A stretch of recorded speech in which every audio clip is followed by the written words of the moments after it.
Hey guys, it's Alex from 7th Hour Films, back again with Merlin.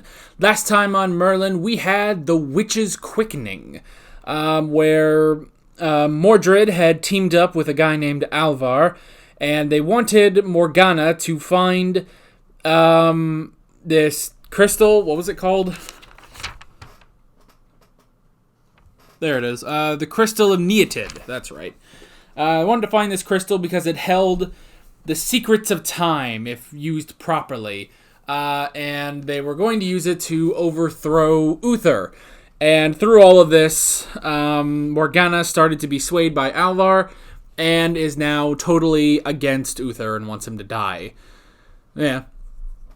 And before they were able to stop Alvar, Merlin actually held the Crystal of Neotid, and he saw the future where the dragon is released from his captivity under Camelot and promptly burns Camelot to the ground.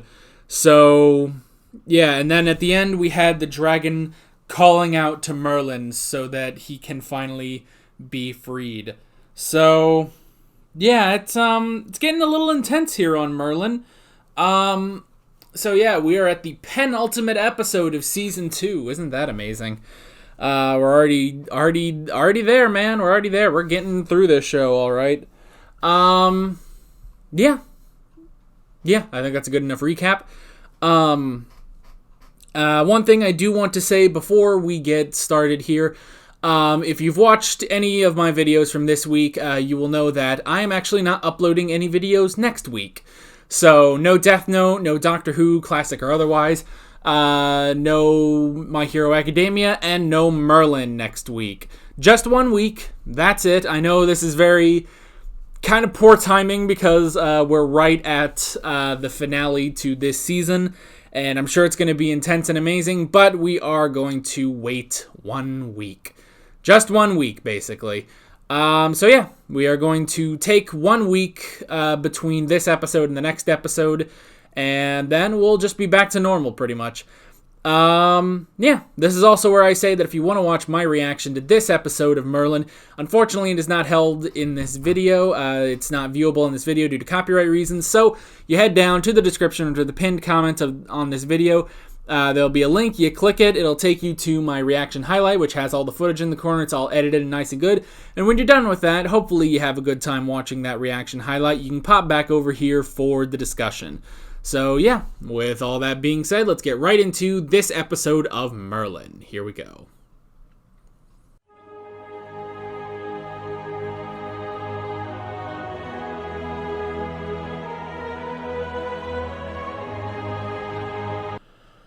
Okay, so not exactly a two-parter, because we didn't have a two-parter last season at the finale, which, you know, like I said last season, I was kind of expecting. I was expecting we would have a two-parter at the finale, because that's what Doctor Who does, and this is also a BBC show. I just kind of figured it would be the same thing, but they didn't do that last season. This season, it isn't exactly the same as a two-parter, but the events of this episode do carry into the next episode.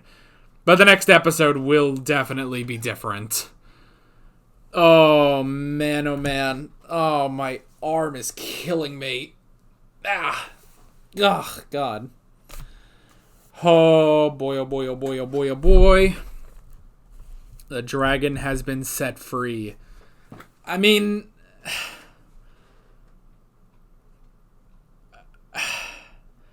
Uther was able to kill all of the dragons and purge the lands of all magic. I have to believe that Uther Pendragon is still a force to be reckoned with. You know?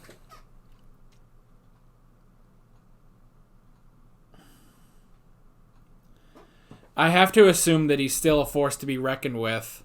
So, it'll be interesting to see what they do next episode. Oh, God. Sorry.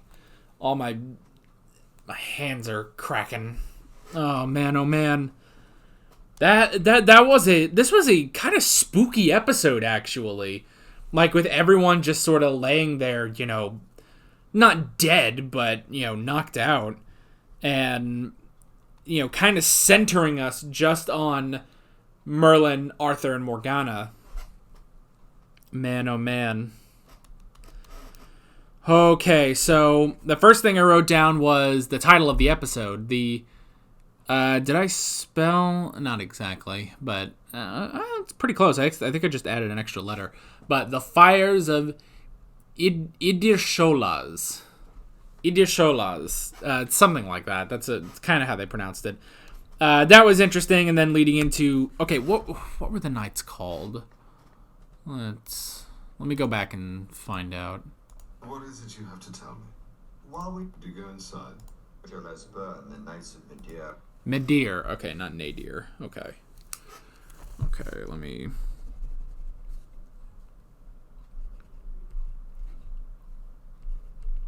Medea. Okay.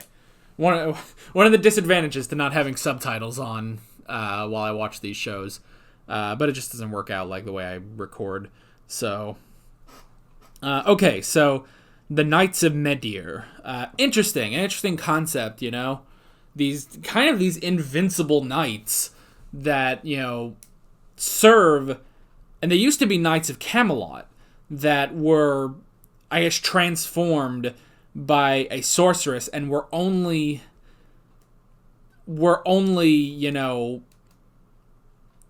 they were only stopped once the sorceress died. So, but here they did change it to where Morgana just called off the attack, and she didn't stop the effect on the spell on Camelot. They still had to kill Morgana to do that, which was crazy. Oh, excuse me. So yeah, the Knights of Medea. They were interesting. It would also be interesting to see, maybe to see them come back, but I don't know. I feel like you need to destroy their bodies, honestly. And the fact that there was this legend is like no one has crossed the threshold into Idirsholas, into the place, and so when they see smoke coming up, it's like, oh, the fire has been reignited. The knights are, on the move. So that was all interesting. This does build on last episode, actually, which was kind of nice, with building off of what last episode kind of set up for Morgana. I did like that. I do like that these 3 episodes are kind of one continuing story, even though they are 3 separate, antagonists and 3 separate situations that are happening. They do sort of flow into each other. So last episode, we have Alvar, but Morgana brings us into this episode with Morgos, and then all this stuff happens. And in order to defeat Morgos, Merlin has to go to the dragon and make the promise, and that leads into the next episode, which is going to be the dragon. So, I kind of wish the dragon had a name, by the way. I don't know. That would be nice. Of course, I'm wondering, are we going to kill him next episode? Are we actually going to kill the dragon if he attacks? Does that mean no more John Hurt? Oh, I don't know. But yeah, so that was one of the things I wrote down was Morgana and Morgos. Still didn't reveal that they are half sisters, which is interesting. But I do like sort of, kind of every sorcerer right now is sort of latching on to Morgana. But I do think that, I kind of like that conversation because you could kind of tell there's a bit of a distinction between the ideologies of Morgos and the ideologies of Alvar.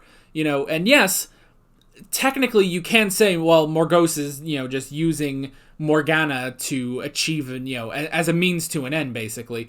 But I do feel like between, I do feel like Morgos does actually care about Morgana, She does actually care about her half-sister, whereas Alvar, I didn't think didn't care about Morgana at all. He was just in it. He was just in it to manipulate her. So I do like that there's a bit of a different dynamic between Morgos and Morgana, because it is sort of the same thing of, oh, here's this person who truly cares about Morgana, and then uses them as a means to an end. But this time, no, it is true. Morgause does actually care about Morgana. So I like that distinction, and I felt like there was a bit of a distinction between the ideologies, Well, and it's also interesting, just the different perspectives in the magic community, I guess. There's Morgause, who has her beliefs and her opinions. There's Alvar, who's a bit more extreme. There's the dragon, who has his own stuff, his own, he's doing his own thing. Yet they are all centered around killing Uther Pendragon. But, it's different for each one. Alvar is like, we'll kill every last one of them, including Arthur. The dragon's like, well, let's just let Uther die, and then Arthur will take over. Morgause is like, well, I will kill Uther, and then Arthur will take over. It's a bit different. Now, granted, I suppose you could say maybe if the dragon does attack, as Merlin saw in the last episode, if the dragon does attack Camelot, then he's kind of shifting more to Morgause's ideas, where it's like, well, we'll kill Uther ourselves, and then, Arthur will take the throne. But that's the thing, is that, because, technically, the dragon is sort of in it for himself. He's not really in it for Arthur, but himself, So, I like that there are all distinctions between the people in the magical community, you could say, And it would actually be interesting, if, maybe we started to get more alliances between them. Because, we heard about, the prophesized alliance between Morgana and Mordred. But it's like, okay, well, what if we get, an alliance between Morgana, Mordred, Alvar, Morgause, the dragon? We start getting a bunch of them together, That would actually be kind of interesting. Honestly, I guess it would kind of become a rebel alliance. I've got Star Wars on the brain, too. I just saw Rise of Skywalker yesterday, so... which we're not going to talk about Rise of Skywalker here, but... So I kind of have Star Wars on the brain, so I guess that's sort of what I'm thinking, they're sort of the rebel alliance against, the tyrannical Uther Pendragon. Although Uther Pendragon is very different from the Emperor. One of the main differences is the Emperor actually does magic. Sith magic, but still magic. Oh, so yeah. So I just like that. I like the differences in everyone's ideologies. And yeah, and it is kind of interesting, actually, that there is nothing that actually... there's only... Okay, well, there's one thing that unites everyone... That sort of unites everyone in the magical community, which is killing Uther Pendragon. Uther Pendragon's death, because it is kind of... their main issue is... This guy that created, he did the great magical purge, killed, as many sorcerers as he could, purged magic from the land, killed all the dragons except one. With all of this, it's insane, man. I don't know. For a second I thought Merlin was actually going to reveal that he has magic to Morgana. I thought he was going to save her, but then I'm such an idiot, when it's holding on that and he's looking and it's like, is he going to do it? Is he going to reveal that he has magic and save her? And it's like, no, you moron. He's questioning whether he should just let her die, And he did. He did kind of just let her die in that moment. It's just that that night didn't kill her, But he was willing. So let's move on into the next note, the fever. That was really spooky, The fact that, Arthur and Merlin ride away to go face the Knights of Medea. Then they actually do. And that reveal was also kind of spooky, too. It was so quiet. No, it wasn't, bombastic or anything. It was like, oh, well, I guess they're not here. And then Merlin just looks and is like, oh, they are here. And they just turn around. They're just standing right there. It's like, oh, jeez. They just sort of Batmaned into here. So that was interesting. And then they lost most of their knights. Only Arthur and Merlin escaped there. Man, they run through knights like tissue paper in Camelot. it is incredible that they keep finding knights to serve in Camelot, because they run through them almost every episode. It is ridiculous. So they do all that. Arthur and Merlin are the only ones to survive, and it's like, okay, well, we're gonna have to deal with these guys some other time, or we're gonna have to go get reinforcements. They go back. The entire city basically is out. The entire city is out like a light.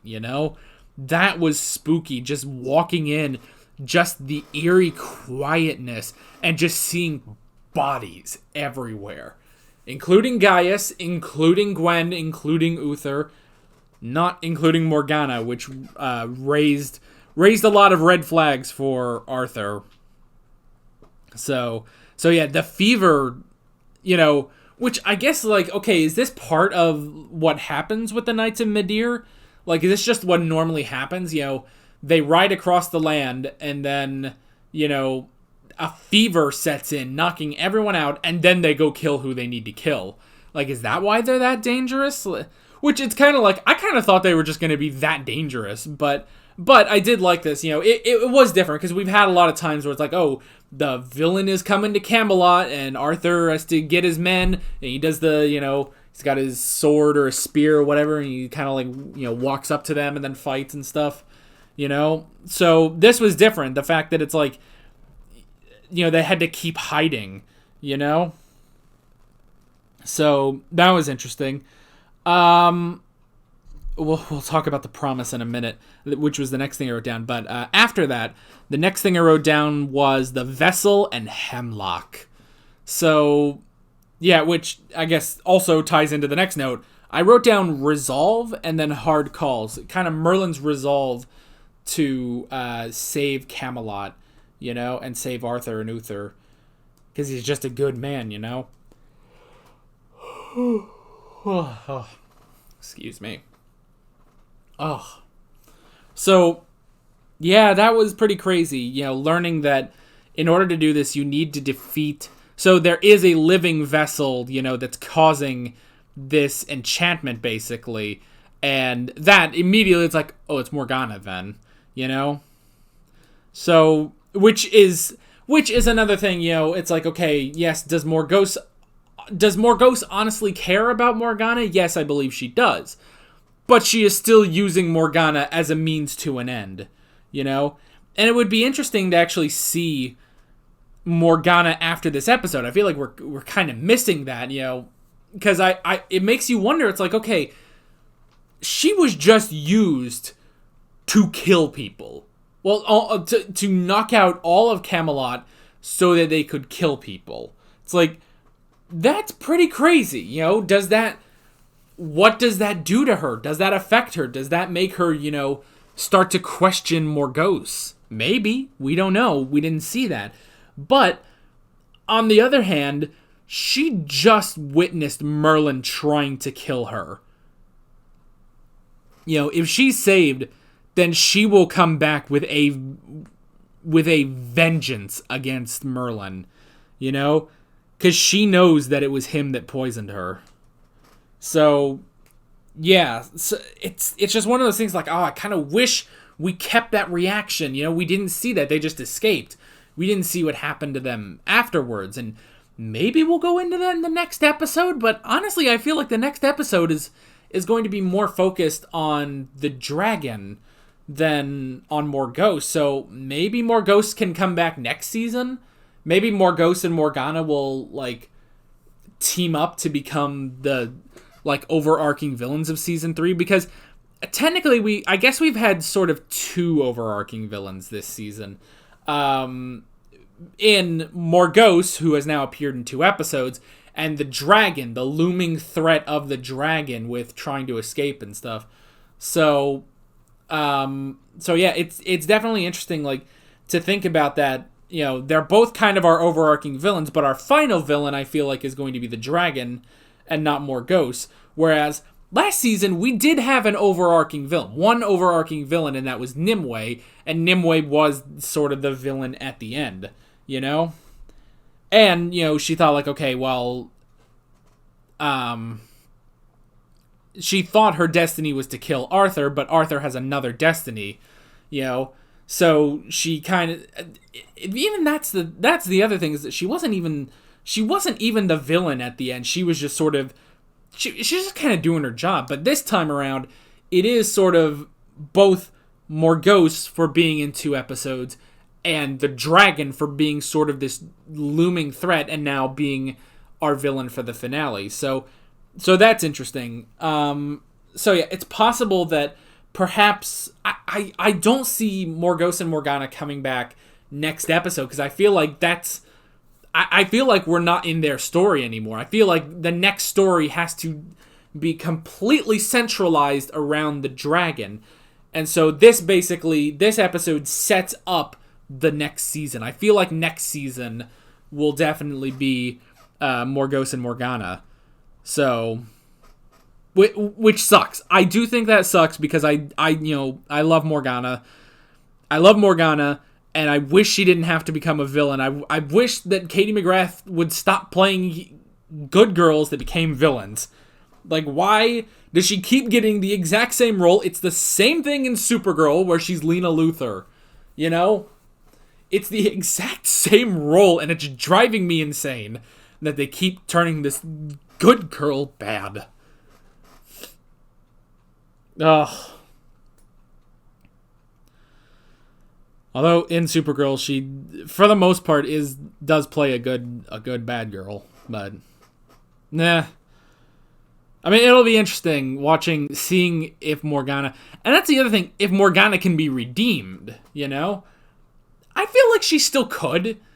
I feel like of any villain, I feel like if Morgana goes bad, she could be redeemed. I hope so. Like, she just kind of goes through a bad spell, basically. Or maybe she's redeemed when Arthur takes the throne. Why do I feel like... Sorry. I'm making sure my nose isn't bleeding.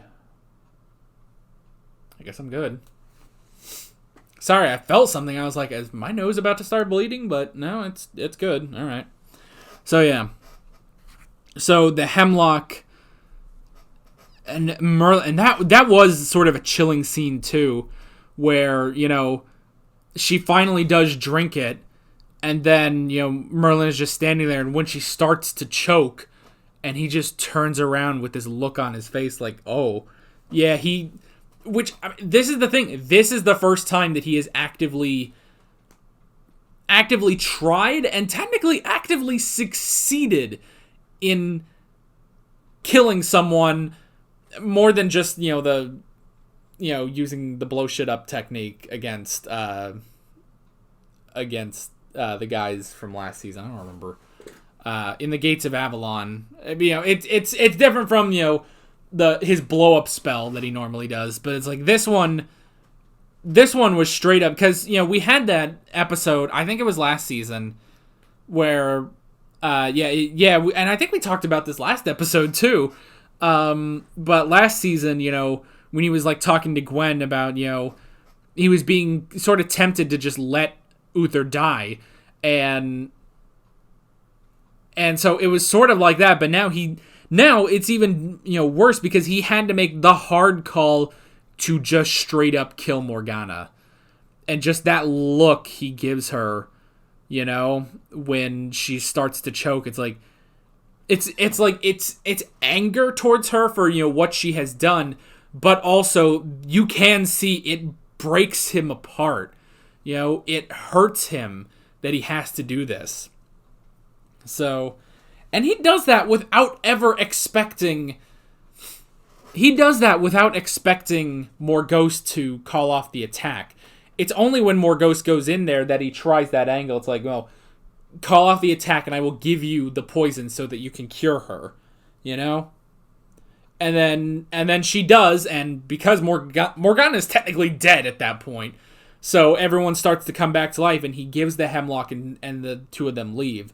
So that was a dark moment when Merlin killed Morgana, just straight up. Like, yes, I imagine that she is going to be cured, I don't think she's dead.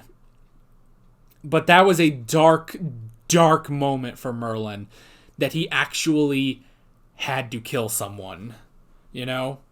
More than just blowing up fairies or whatever. So, yeah, that was pretty tough and pretty dark. But I loved it. And then the dragon.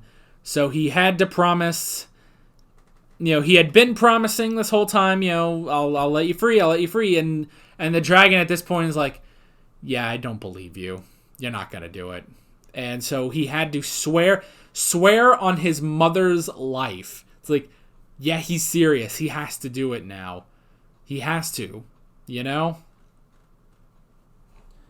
has to do it. And he did. And it's interesting, he had to take one of the swords because it was forged by the old religion, basically. The magic of the old religion. And then he infused it with his own power, and then just in one swoop, one swipe, one strike, broke those chains. And the dragon is free. And he tried and was like, you promised me that you won't destroy Camelot. And he's just like, we're done bargaining. Like, I'm not promising you a damn thing. It's like, oh boy. Oh boy, oh boy. And he had to do it. He had to do it anyway. And now I think that Merlin's vision is going to come to pass, basically. Merlin saw the future last episode. He saw Camelot burning to the dragon. And so now I think they need to stop it. However, again, Uther Pendragon wiped out almost every sorcerer in the land, purged magic completely from the kingdom, and killed all but one of the dragons. Now, yes, this is, like 25 years later. 25 years later, perhaps he's not as powerful as he once was, but I think Uther Pendragon is still going to be a force to be reckoned with. Especially if it's only one dragon that he's facing, So I don't know. I don't know how next episode is going to play, but it will be interesting to see, like, almost to get sort of... It would be interesting to see if we almost get Uther sort of back in his prime, Back from the Great Purge, and to see how he deals with the dragon, We've never had a conversation between the dragon and Uther, We had a conversation with the dragon and Gaius, which was interesting and, intense. But we haven't had one between the dragon and Uther. So that would also be interesting to see next episode. But yeah, that is pretty much all I wrote. That's the entire episode. And I am so sorry that we're taking next week off right at and I knew as soon as I was like, okay, so we'll take this week off for stuff, and I looked and was like, okay, so we'll have that episode of Doctor Who, okay, we'll have Matsuda, that video will go up for Death Note and Shoto Todoroki Origin for MHA, that'll be before the break, and then I looked and I was like, oh, Merlin gets cut off right before the finale. It's like, oh, that's gonna kill me. It's gonna kill me. It's gonna kill you guys too. But yes, we are taking next week off. Come back in 2 weeks and you can watch my reaction to the finale of this season of Merlin. Or if you're watching this in the playlist in the future, then the video's already up. You can just go watch it now. So, yeah, that is pretty much that. With all that being said, I'm Alex from 7th Hour Films, and I will see you guys next time. Take care.